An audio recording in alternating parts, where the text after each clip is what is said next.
راځي دا منګه کابل هومیوپیتک ډاکټر سید حسین شاه خواته راغلی. ډاکټر صاحب السلام علیکم. وعلیکم السلام.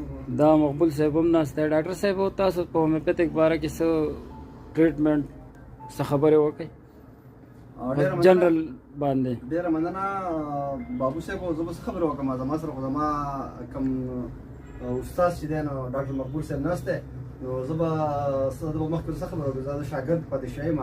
دا ډېر قابل هستي زما خواته ناسته ده او ډېر تکړه سړی دی او د ده نه موږ هومیوپیتک کې مطلب کلاسونه اخیستي دي او دا موږ ته سبق ویلی دی. نو زما په ځای باندې به زه ډاکټر مقبول صاحب یم چې یاره دی په هومیوپیتک باندې موږ ته یو څو خبرې وکړي د کابل هومیوپیتک کلینک په باره کې او د هومیوپیتک په باره کې. جی سر. اعوذ بالله من الشیطان الرجیم.